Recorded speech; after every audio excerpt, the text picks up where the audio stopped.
নমস্কাৰ HB GK store YouTube চেনেললৈ আপোনালোকক স্বাগতম জনাইছোঁ।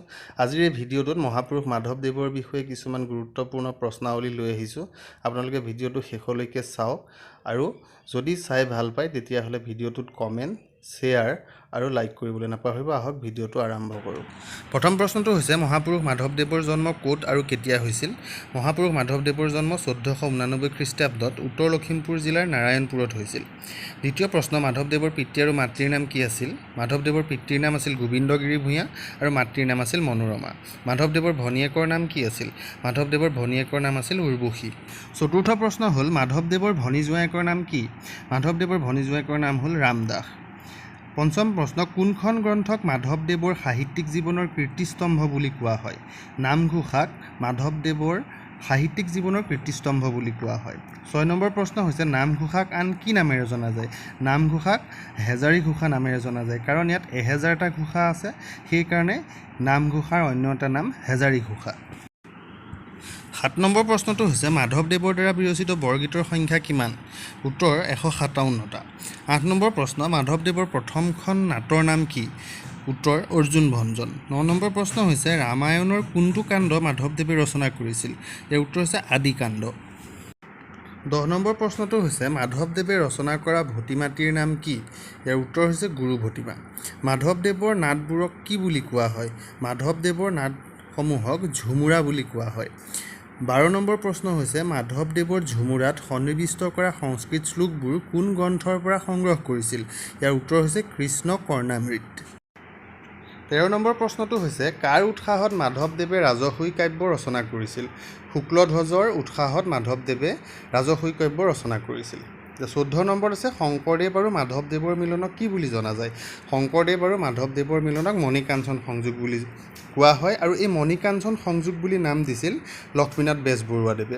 এই কথাখিনি শংকৰদেৱৰ বিষয়ে আমি যেতিয়া ভিডিঅ'টো বনাইছিলোঁ আগৰ ভিডিঅ'টোত দিয়া হৈছে।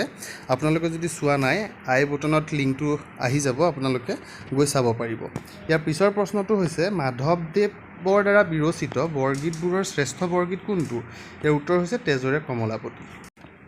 16 নম্বৰ প্ৰশ্ন, মাধৱদেৱৰ গুৰুজনাৰ নাম কি আছিল? এতিয়া গুৰুজনা বুলি কওঁতে এইটো আমি ধৰ্মগুৰুৰ কথা বুজিব লাগিব। তেখেতৰ গুৰুজনাৰ নাম আছিল শংকৰদেৱ। আমি এইটো সকলোৱে জানো, শংকৰদেৱৰ তেওঁ প্ৰিয় শিষ্য আছিল। 17 নম্বৰত আছে শংকৰদেৱে মাধৱদেৱক কি বুলি সম্বোধন কৰিছিল? শংকৰদেৱে মাধৱদেৱক বৰাৰ পো বুলি সম্বোধন কৰিছিল। ইয়াৰ পাছৰ প্ৰশ্ন, নামঘোষাক মহাপ্ৰস্থানিক গীত বুলি কোনে আখ্যা দিছিল? নামঘোষাক মহাপ্ৰস্থানিক গীত বুলি ডক্টৰ বাণীকান্ত কাকতি আখ্যা দিছিল।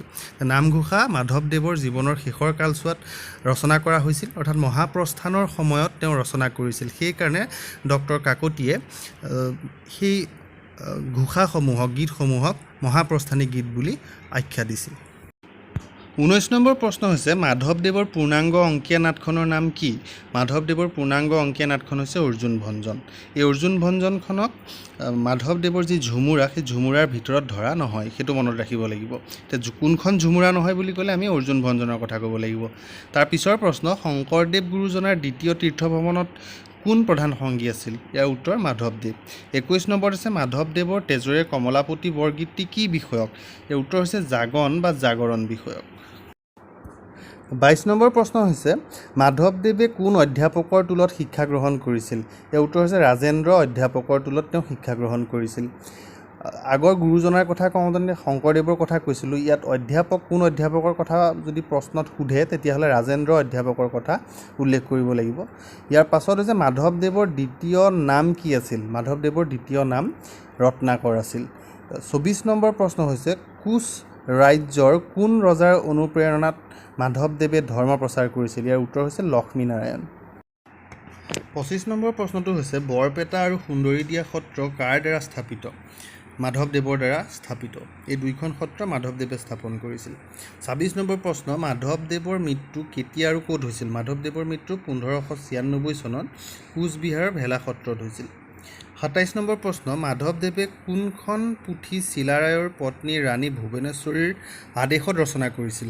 উত্তৰ হৈছে ৰাজসূয় কাব্য। ৰাজসূয় কাব্য মাধৱদেৱৰ একমাত্ৰ কাব্য, এইটো মনত ৰাখিবলগীয়া কথা। ইয়াৰ পাছত কেইটামান MCQ সংযোগ কৰি দিছোঁ। পৰীক্ষাত প্ৰায় আহি থকা MCQ কেইটা দিয়া হৈছে, এইকেইটা চাই ল'লে সুবিধা হ'ব।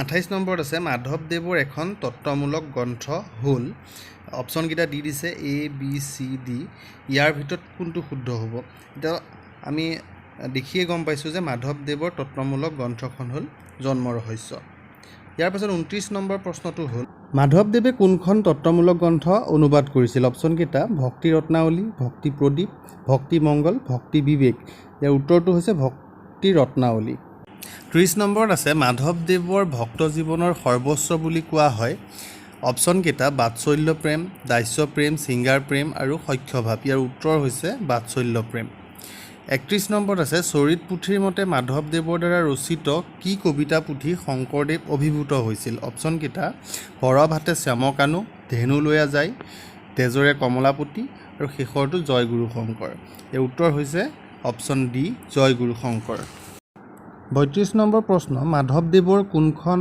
নাটক ঝুমুৰা বুলি কোৱা নহয় এইটো আগতেই কৈছোঁ অৰ্জুন ভঞ্জনক মাধৱদেৱৰ দ্বাৰা ৰচিত অৰ্জুন ভঞ্জন নাটকখনক ঝুমুৰা বুলি কোৱা নহয় ঝুমুৰাৰ ভিতৰত ধৰা নহয় 33 নম্বৰত আছে নৱবিধি ভক্তিৰ ভিতৰত কোন বিধক নামঘোষাত মুখ্য স্থান দিয়া হৈছে ইয়াৰ অপশ্যনকেইটা হৈছে স্মৰণ বন্দন অৰ্চন আৰু কীৰ্তন ইয়াৰ উত্তৰ হৈছে কীৰ্তন